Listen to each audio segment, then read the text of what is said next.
Well, hello, everybody. Welcome to the town hall with Speaker Artemis. I want to thank the Ministry of Communications for sponsoring this and helping out with this, because I think this is going to be a great thing to do to talk about what's going on with RA, current bills that are being considered, and other fun things that's going on with the region. So just kind of a brief summary of what's going on with the Regional Assembly. We've got a number of bills sitting in the RA. We've had one successful vote happen with the Regional Assembly granting Zazumo, I don't know how to say their name. But anyway, granting them, extending border control authority to them to help moderate the regional message board. So that was a fun discussion that happened, and good to see some movement happen in the Regional Assembly. Kind of going back over what's currently before the Regional Assembly, we have the amendments to the rules of the Regional Assembly that I put forward toward the beginning of the term. They've been talked about previously, how there needed to be some updates to the Regional Assembly rules. So I offered some ideas on ways we can improve the rules, combining the standing procedures with the rules of the Regional Assembly. And that's currently being discussed. There hasn't been much activity on that front. Some people feel that the two should not be combined together. But I'm always looking for more feedback to see what others have to think. We also have the Executive Accountability Act still before the Regional Assembly, which started back, I think it was introduced back in the latter part of December, right before elections got started off. Essentially it would essentially direct the ministers to submit reports to the Regional Assembly about the workings of their ministries. It's gone through quite a bit of fair discussion. I think it's currently standing at kind of the delegate giving a state of the region address to the Regional Assembly about midterm, just detailing what's been going on with each ministry, and kind of some goals moving forward through the rest of the term. I think that's kind of the direction that it's heading. I'll be interested to see how that ends up. There's another one kind of on the same train of thought about the speaker doing something similar. Authors indicated that he will probably be pulling that bill from consideration. We also have making sense of who government officials are, talking about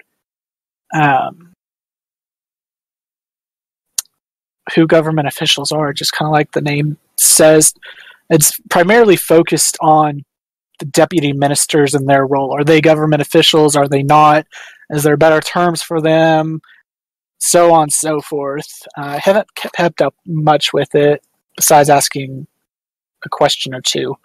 It hasn't received much in the terms of debate, but I'm always interested to see how things go, because I like legislation passing through.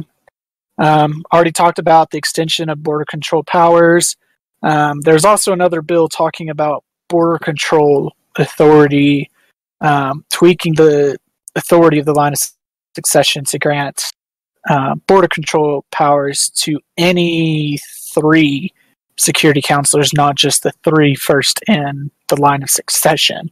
The thought process behind that is currently the line of succession has the delegate. Let me pull this up. So the line of succession currently goes to Syl Dorset as vice delegate, then it goes to GBM, then to Palliath, and then to Syl Dorset. The law states that up to the top 3 are granted border control.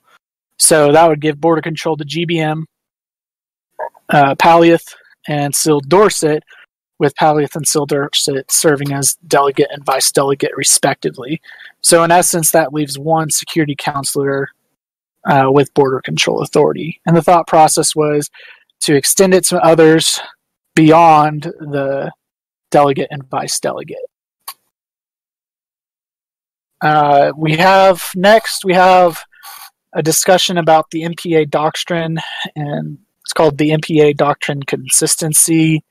The biggest change that I see that this amendment offers is changing the MPA Armed Forces, or the North Pacific Armed Forces, to the North Pacific Army. And on the previous discussion about border control, yes, Darcania says 2, Syl is granted BC via the SC, not via his vice delegate office. Correct.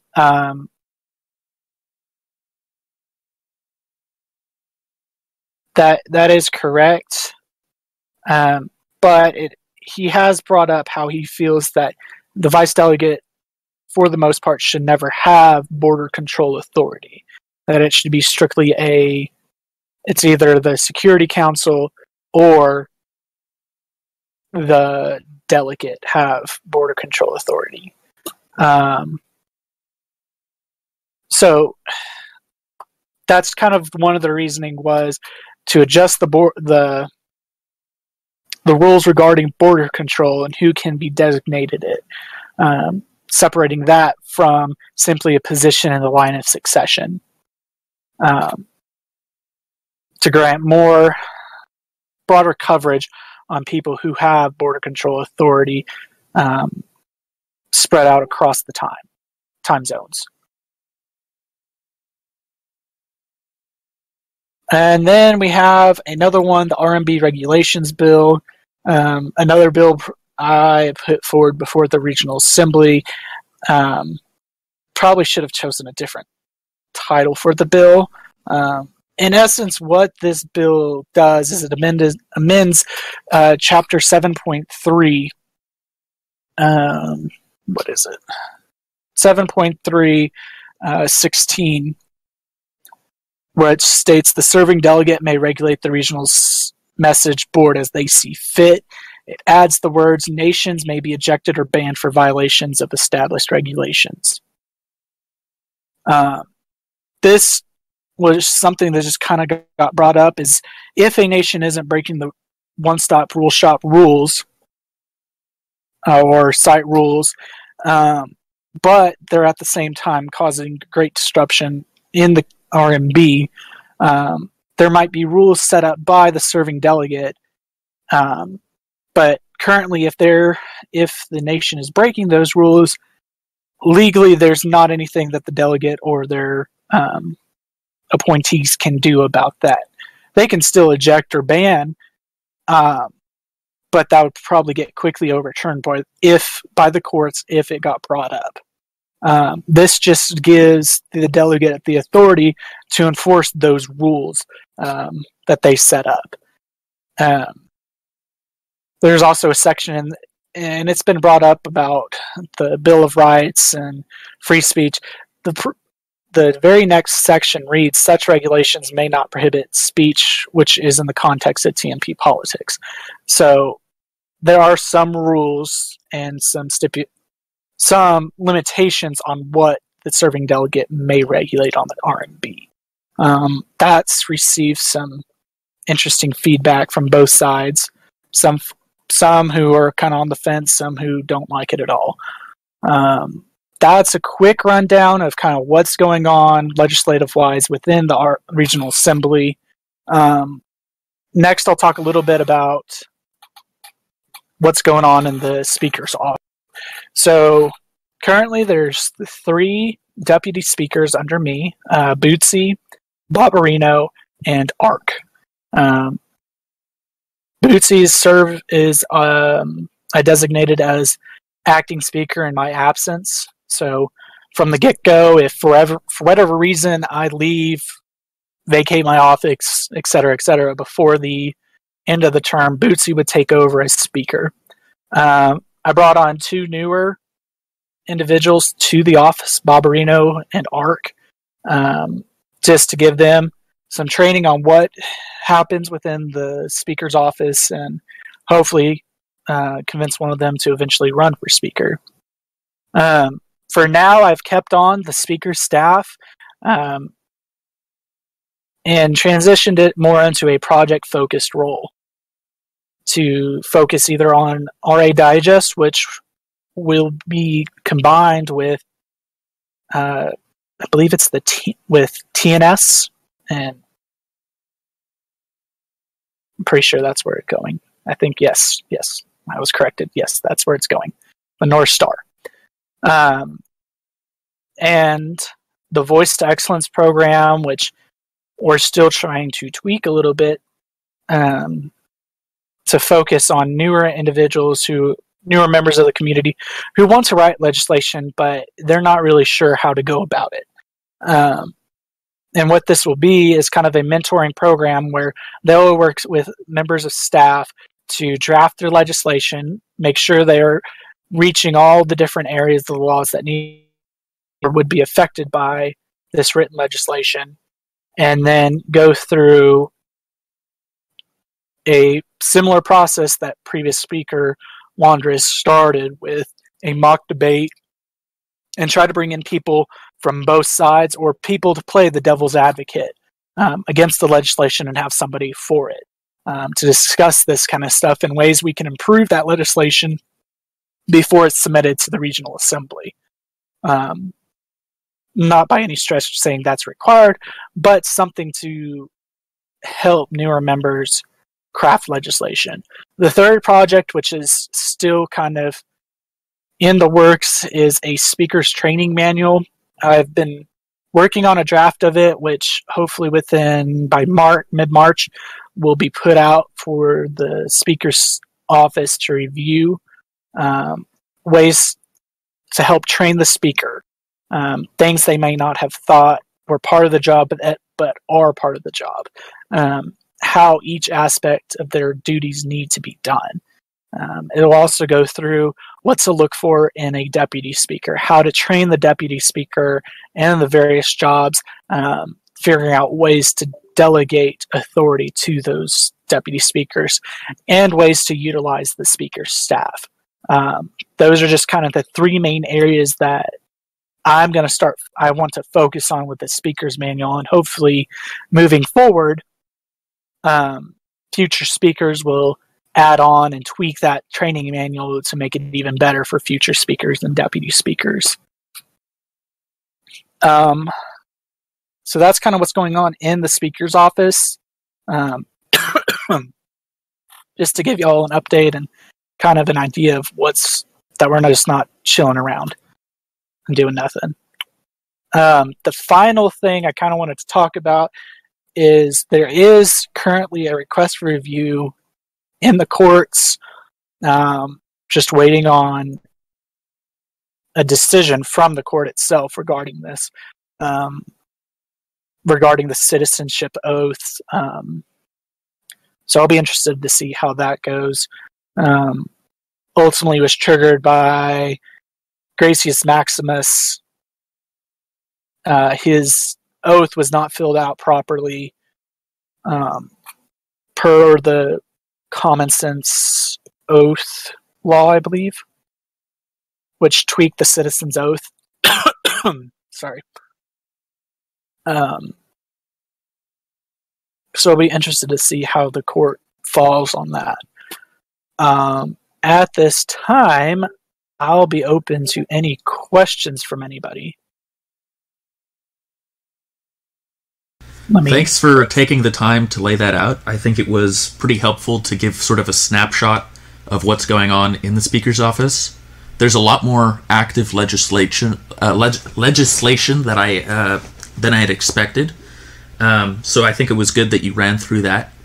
The one question that I did have is I wanted to hear your viewpoint on what do you think the role of the speaker is within the regional assembly, and can they or should they propose their own legislation? And I know that you have. I'm not being critical. I just sort of want to see your thoughts on that. Okay, it's a precarious position to be the speaker. At first, in my opinion, first and foremost, we are a citizen of the region. So we're entitled to participate much like any other citizen in the region.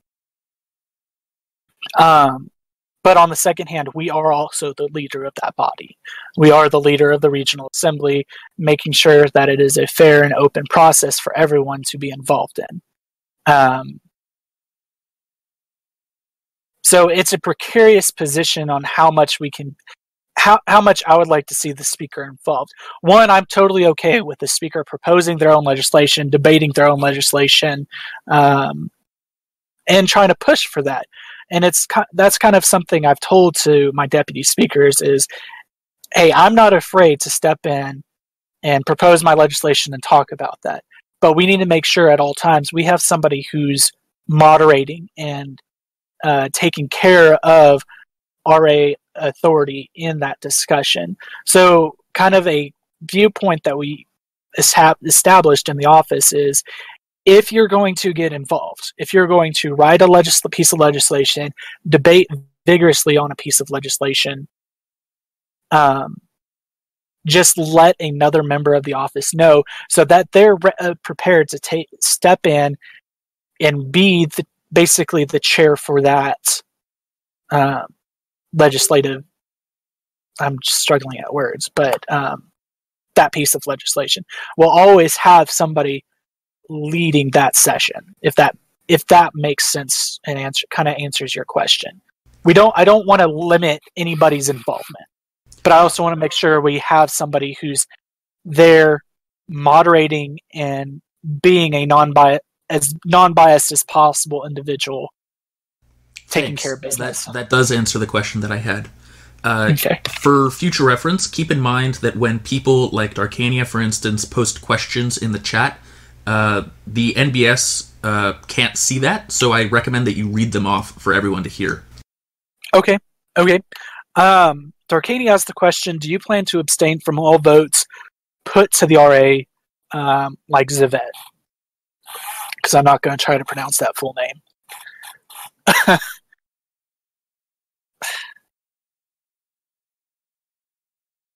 I'm not going to say yes to that question. Probably my policy for myself will be, if I've proposed legislation or I've participated in the debate on that legislation, that will determine how I vote. If I'm acting in my position as speaker, I probably will not make.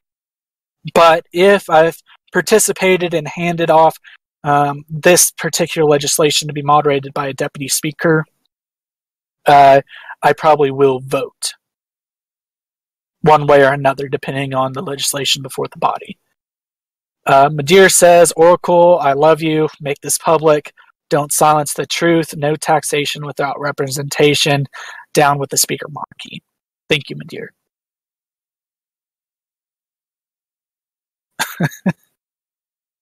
Anybody else have any other questions?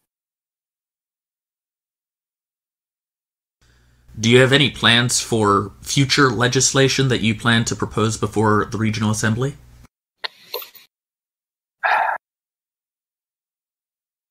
That's a good question. We're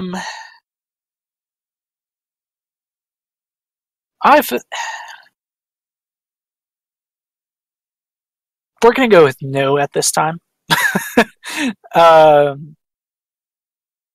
this time, no, I don't have any other legislation I probably will be proposing.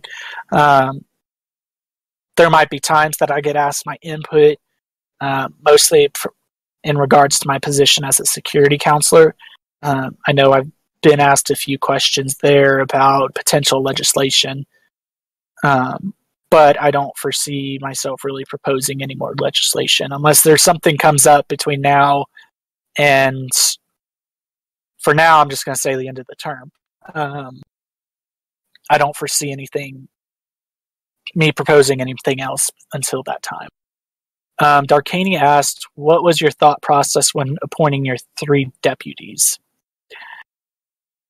Well, in regards to that, first and foremost, I wanted to get somebody in who'd been part of the speaker's office before. I wanted to get some experience in there to be able to help in my duties whenever I wasn't able to do that, and to be a resource for me to ask questions and for the other deputies to ask questions as well. So that's one reason I went with Bootsy. They were one of the first ones I asked to join the office. Then moving forward, I decided that I wanted to bring in some fresh faces into the office to help spread the speaker's knowledge, I guess is one way to put it. And put out applications, and I got 6 or 7 applicants who filled out the application form and gave some good responses, and ultimately came down to Barbarino and Ark. Barbarino has been very helpful. He has learned the processes that the office holds and has been a tremendous help. And very much the same with Ark.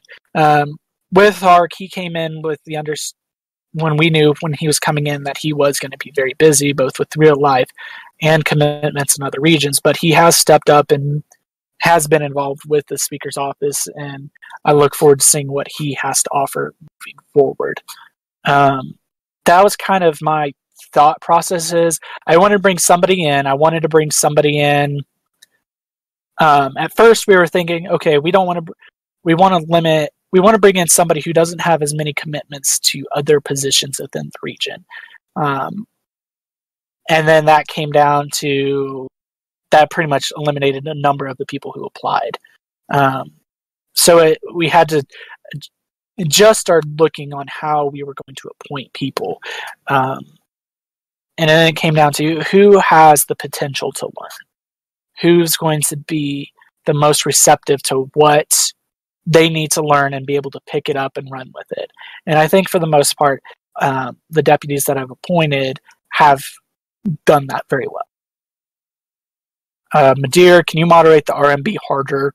It's such a bad place. No, I cannot moderate the RMB. Nor do I want to moderate the RMB. I'll leave that to the executive council and the game side advocates.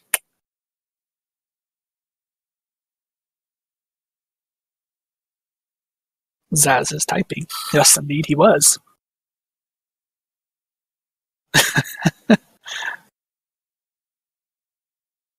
So you mentioned your role as a security counselor now. First off, congratulations. Thank you. And I'm not sure you want to answer any questions on it, and I don't really know how pertinent this would be, but nonetheless, is there any conflict between your role as an SCER and your role as Speaker of the Regional Assembly? Is there any overlap? Is there anything that we should be concerned about as citizens?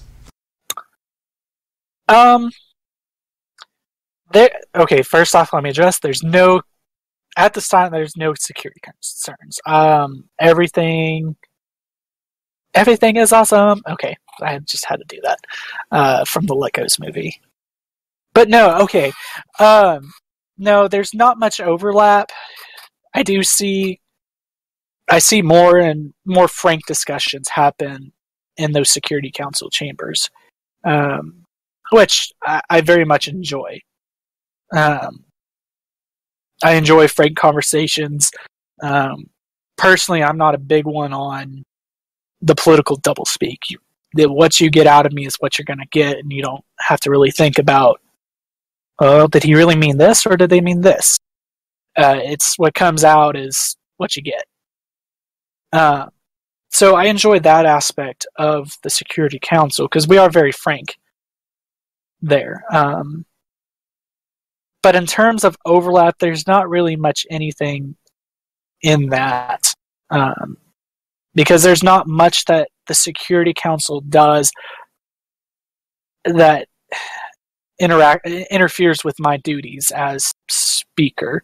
Probably the one thing that would be an overlap, obviously, is the appointment of a new Security Counselor, or legislation in regards to like line of succession.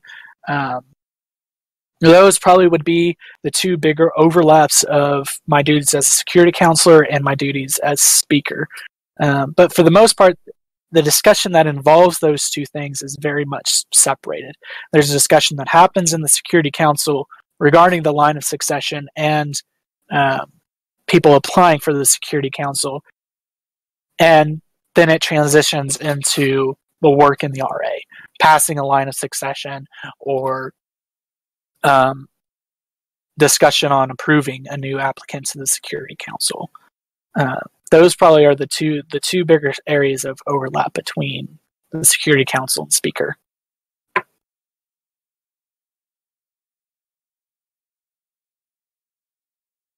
Yes, Darcania, there is no ongoing coup plan, considering the Security Council has all 4 elected positions besides all of the court. You mentioned the Regional Assembly Digest and the Speaker's Manual as ongoing projects this term, but you didn't really mention the Voice to Excellence program that Wondrous started in his term previously, and I did notice that that was one of the projects that you started off this term as sort of vowing to continue, and I was wondering what the progress was in that regard. So, first and foremost, we were looking at the feedback that some had given Wondrous, which he turned over to me regarding the Voice to Excellence program. A major issue was no one wanted to be the devil's advocate. No one wanted to speak against what was being proposed. And I'm referencing the bill that Majak proposed regarding the advisor's law. That went through the Voice to Excellence program, and I was unfortunately indisposed at the time, so I couldn't really participate in the program, but it was a very short program from my understanding, and that nobody had anything bad to say about it. And I think that's something that we need to that we're evaluating in the office and figuring out, okay, how can we adapt that and make this where we have someone who's willing to point out the flaws in this bill, and not we have everybody who's all agree this is a great deal. No, we need to have it where, okay, think of this with a critical eye. Think of this as you're not in favor of this bill. What's wrong with it? And on the other side, we have somebody who's in favor with this bill and be able to offer counter arguments to the person who's talking against it. That's one thing we're trying to figure out. How do we effectively do that? The other aspect that we're modifying of the Voice to Excellence program is that whole workshop stage before the bill even goes to the little debate format. Think of it kind of like a committee within the legislature. You have the committee who gets the bill first. They discuss it, offer amendments, so on and so forth, and before it even gets shot up to the floor of the legislature. This is kind of a similar thought process with that. You have your workshop and your debate. The workshop is where you go in, you evaluate it, you think of ways, okay, how can we make this legislation a little bit better? Or another analogy is submitting a draft of a World Assembly resolution on the forums, and you have people who offer their opinions and ways to improve, et cetera, et cetera. And then it goes to this little debate where you have somebody who wasn't involved in the workshop phase come in and look at it and be like, okay, this is what's wrong with this. And then you have somebody on the other side, all right, this is what's okay, let me take your points and throw it this way. So just kind of fundamentally changing the different aspects of the program and figuring out, and then the next phase is rolling this out again. Those are kind of what's going on with the Voice to Excellence program. We're still going to call it the Voice to Excellence, but it's not going to be strictly a voice chat debate at the end. We'll leave it predominantly up to the bill author. Do you want to participate in a voice debate, or would you prefer this be more of a text base on the forum or in Discord? We want to make the author comfortable in this process and build their confidence up so that they'll continue to be legislative active, whatever. I'm done trying to say that word.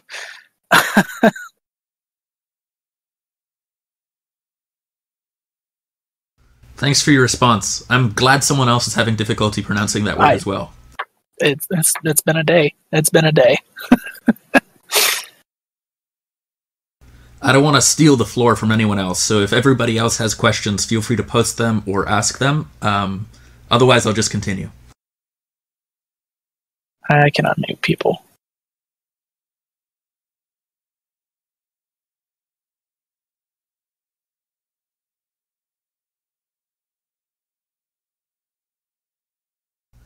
All right. What are you talking about, Midir? Is the item up for debate public? Okay, so you're asking if somebody submits a deal for the Voice to Excellent program. For now, like the workshop phase will be basically with the speaker's office. The speaker staff, that's going to be part of what they're going to be doing, is working with that bill author on ways they can improve that legislation. And everything that the speaker staff is going to offer is going to be suggestions or advice. They're not going to be like, okay, you got to edit this, you got to edit this, you got to edit this. Once we move into the actual debate phase, ultimately we're going to leave that to the decision of the author. We want them to be comfortable and confident in this entire process.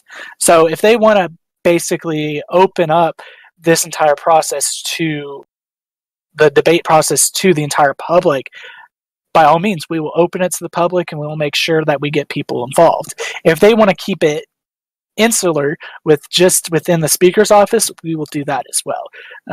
Like I said, we want to try to build up the confidence of people to write legislation. Because generally, if you look at legislation previously proposed, it's a small number of individuals. When there's I'm not sure how many voted on the last one, but 26 or 27 people who vote in legislation.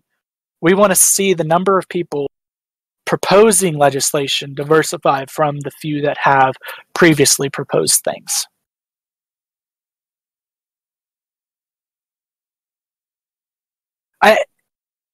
This is purely before this even goes before the regional assembly. This is to help the author improve their work before it even hits the regional assembly floor. To answer your question, so I can't view something that affects me.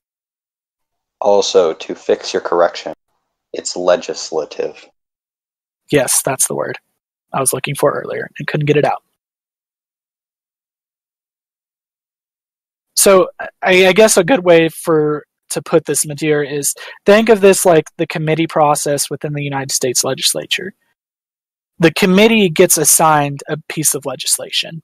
They'll review that legislation, do whatever they need to do to figure out, okay, is this bill worthy of going to the next step before the entire House? In essence, we're making sure we're getting the best possible bills before the entire body.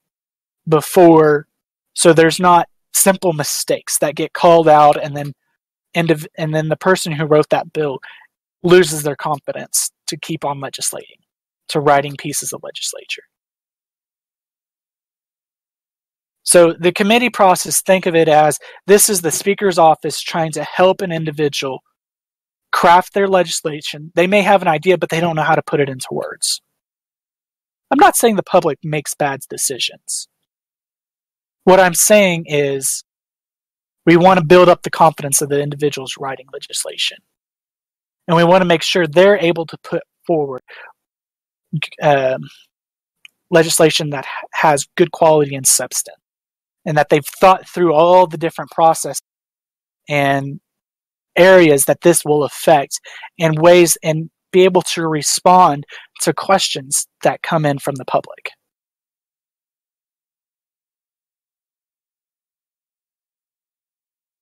So I was looking through the form that you put out for anyone interested in becoming a deputy speaker and just seeing what questions you asked of them. And if you don't mind, I would like to turn one of those questions around at you to see what your response would be. That question being, if you could change one rule in the rules of the Regional Assembly, what would you change and why? Probably the one rule I would change, just off the top of my head, would be regarding the deputy speakers. A simplifying the process for how a deputy speaker takes over in the absence of the speaker, whether it's vacancy, abandonment of office, etc.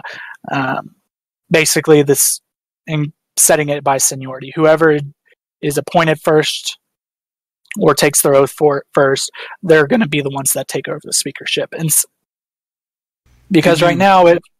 Could you explain how it currently works? Currently...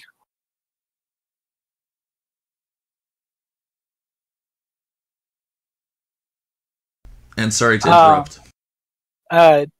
Currently how it works is the speaker may appoint a deputy speaker, obviously, and they can remove them at any time. The current rule is kind of ambiguous because it simply says the deputy speaker will assume the powers and duties of the office of speaker. But that comes down to the question of if there's 3 deputy speakers, who takes over?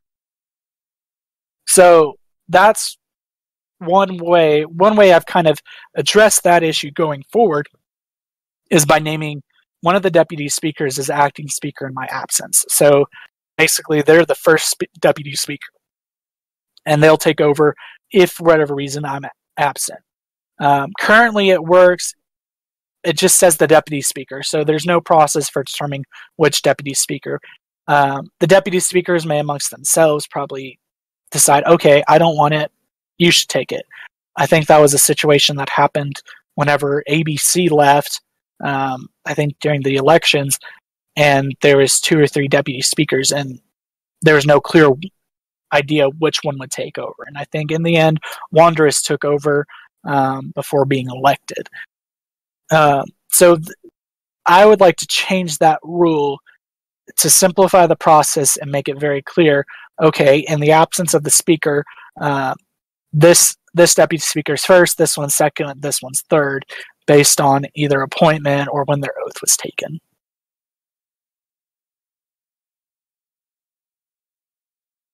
Thanks. Yep, no problem. Poor speaker number 3. Yes. But yeah, that's kind of where I stand on things. Any other questions? I'll just pose one more. Okay. So when it comes to deputy speakers, in your case, but really deputies in general, this isn't really a policy question, but more of a sort of an approach, a leadership approach. Do you see there to be sort of an upper limit to the number of deputies that should be in an office? And should you stop considering future deputies if you, say, already have 3 of them?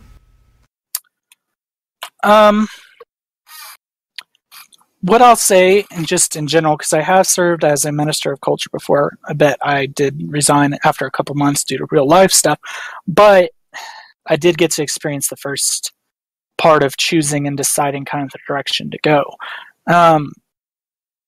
It's going to vary from office to office to office, because no office, whether it's ministerial job or speaker job, is going to be the same.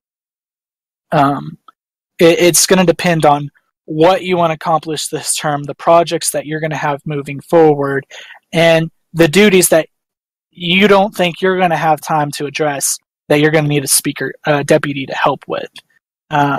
Those are factors that I think anyone moving into a position that has the ability to appoint deputies needs to evaluate. What is the workload going forward?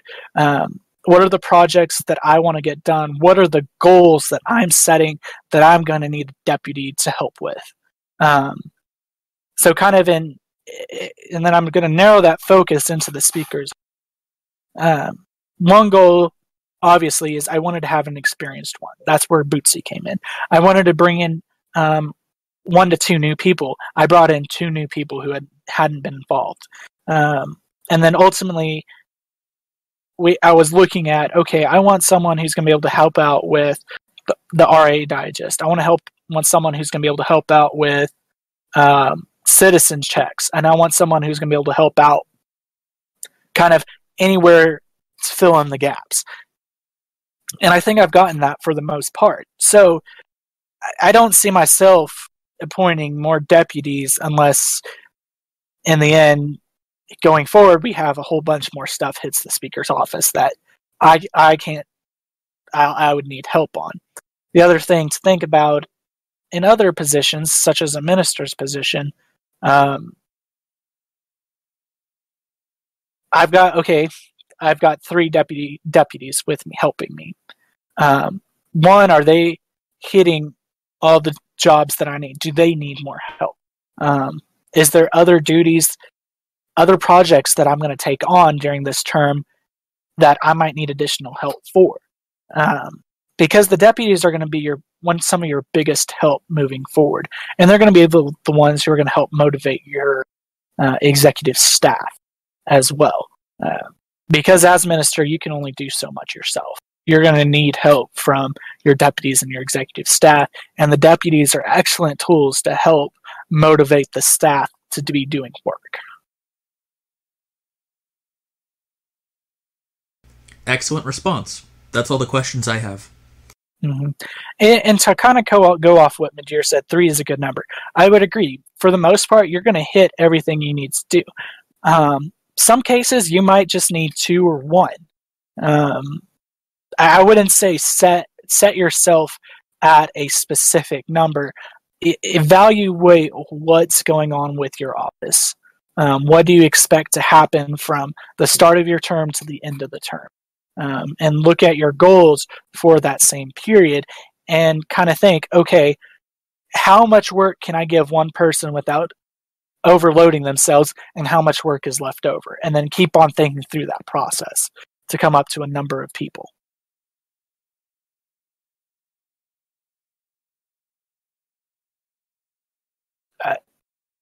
Currently, okay, Midir asked, do you think the speaker should have the power to dismiss deputy speakers? Currently, I can dismiss all the deputy speakers if I wanted to. I firmly believe that if a deputy is not doing the work that I wanted, that I set before them, that I've delegated to them, and they're not doing it, and I've talked to them, I've encouraged them, we've tried trying to get them to do what they're supposed to be doing, and they're still not doing it. At that point, that's whenever, okay, I've got to think what's best for the office. Is this person being here affecting the office in a positive or negative way? If they're not contributing to the office in a continued manner, then at that time, we're going to have to part ways. I don't think it's too much power to dismiss a deputy speaker. From my understanding, the delegate can fully dismiss a minister if they so wish, without having to go through any sort of process. Is that going to be a popular decision? Maybe, maybe not. It just depends on what's going on and with the world. But if they're not doing their job and you've worked with them and you've tried to continuously push for them to do their job and they're still not doing it, at that time I think you just have to part ways and find somebody else who's going to do the job.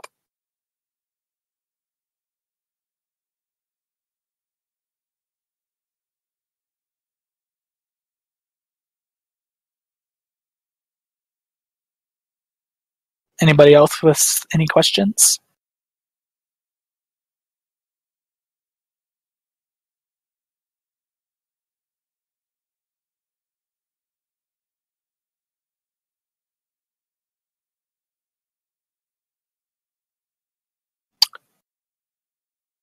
Well, with that, I want to thank everybody for coming in, asking questions, and being part of this town hall event with the speaker.